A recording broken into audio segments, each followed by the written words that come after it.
was just me and Chasten. Just the two of us. If you don't get something done, all the greatest high-minded ideals in the world don't matter. That campaign taught us how to go get it. And you met Chasten as well. I did. I totally embarrassed myself in front of him too. So I mean, I got the full set. But he's as wonderful as we all imagine he is. Very much so. What a fantastic human being. Unbelievable. And I remember after I introduced Pete, so of course I'm coming out from behind these stage curtains and I fall onto the stage, and that was great. You know, because that's just how you do it. I go backstage, and all of a sudden all the security, the staffers, everybody's gone. It's just me and Chasten. Just the two of us. That's it. And I have no idea where everybody else went, but I wanted to approach him and be maybe in a little more elegant of a fashion, say how much I admired him, because remember, until that cycle, just like me, he'd never been politically involved either. The only difference was he did it on the national stage with the cameras rolling all the time, and he did it with grace and humor. Just I mean, there's your grassroots inspiration right there, is that guy. Really never faltered on Never. national level in front Nope. of. It was quite amazing. Yes. And I mean, like me, he was a first time volunteer essentially. And so I was just very inspired by him, and I know a whole bunch of people in Iowa were too. And I remember when I walked backstage, because there were these huge stage curtains, and we were just like in this little itty bitty kind of backstage area. And I watched him, and he kind of like moved the curtain aside and was looking out at his husband on stage. And just the look on his face, and there was nobody there to see it, right? You don't fake that stuff. That's sacred. He was so proud. He was so in love, so admiring. And you know, the thing about Chasten, not the easiest of lives coming through. Many people would go through the kind of things he had gone through and really have a lot of weight on their shoulders that would be hard to knock off. And I one of the reasons I admire Chasten so much is because of his backstory and what he has become, and how he represents himself so well and how he represents his partner so well. It's just a wonderful, wonderful guy. I don't know who I might be more excited to meet if they were both there.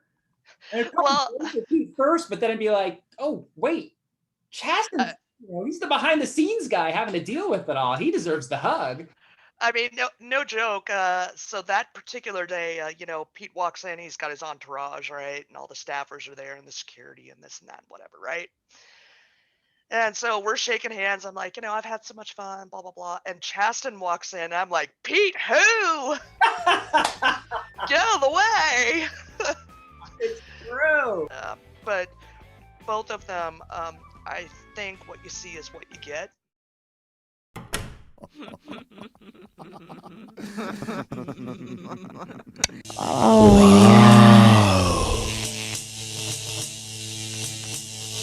The strategy behind this campaign was brilliant. And something like 80% of our team was first-time volunteers. Wow. And something like 30% of us were Republicans. We had a blast. We had a blast with each other. We had a blast going out and knocking on doors, making phone calls, sending out postcards, doing events. Fun was at the key of it. Joy, right? That comes through in this book. That's one of the reasons why the book is so great to read, because it's fun and exciting, not only to relive the whole Buttigieg campaign, but all of the things that you do and all of the adventures that you have and all of the friends that you make.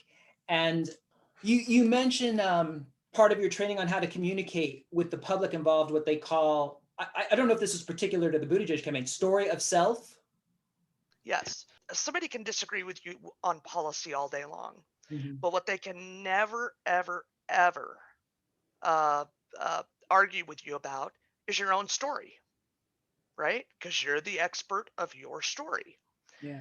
And so the story of self, as we were out in our communities talking to folks, this was the key way that we communicated our values to our neighbors so that they in turn could tell us their story of self. We could find that bridge of commonality, and then we could invite them to come with us. And that was kind of the purpose of the story of self. It also made sure that we didn't have to be complete policy wonks and know every single answer, right? That wasn't our responsibility. That was Pete's responsibility. And so the story of self was something that we talked about over and over and over again. I think that that is such a good point in the book. The not having to know all of the policy beats. And again, I used to think, well, I can't go out and campaign for this person because I can't speak to where they stand on everything. So clearly I'm not the right person for this. That's not what it's about. It's about just getting some sort of commonality going with the person, be it in a 5-minute conversation or a 30-second conversation, whatever it takes, and going from there. And then, as you said, they can turn on the television and see Pete. He's going to deliver those beats more eloquently than you or I could anyway. You also make a very good point, which is you don't have to be good at all of it. You're a group of people. Everybody is going to bring their particular skill set to the table. And if you're somebody who just wants to make phone calls in an office or who wants to just seal envelopes or put up signs, there's a place for you, and whatever you've got to offer, we can find a way to use that. Yes, the questions were always, what do you want? Why do you want it? How are you going to go get it? And a bunch of us knew what we wanted and why we wanted it. That campaign taught us how to go get it. You had a lot of references. You were running out for veggie platters a lot. You had a Yes. lot of people in your home. I kept I'm on like chapter 9. She's like, oh, she's out to get another veggie platter. Here she goes Yep. again. But you Yep. opened your home, and the food that you had, aside from the veggie platter, you had like barbecued pork going and all this kind of, I mean, who's not going to want to come? Food's a good way to get people hooked, right? Sure. I mean, and I don't think that that's unusual culturally. I think that anytime that you say we're sharing a meal today together, uh, basically what you're saying is you belong here. Mm. You belong. And even if we don't agree about certain things, you belong here. This is a safe place for you to express your opinions and your thoughts. And that it wasn't just like this transactional thing, right? There are other campaigns that I've heard of that they have a very transactional type of culture. That was never Pete for America. It was never a tit for tat, right? It was never a you scratch my back, I scratch yours Mm-hmm. type of thought. This was, hey, we're literally inviting you to have a seat at the table to talk about what you're concerned about. And we want to hear it. And while we're at it, let's have some fun and let's have some barbecue and some vegetables, right? Because during that period of time, I was trying to lose weight. I had gotten a little, little up there. So, um, That's this knocked a lot of that weight off. I think anyone who's looking to lose a few pounds might want to look into the grassroots path that you took. You said it, things were hanging off of you by the it, end of the campaign.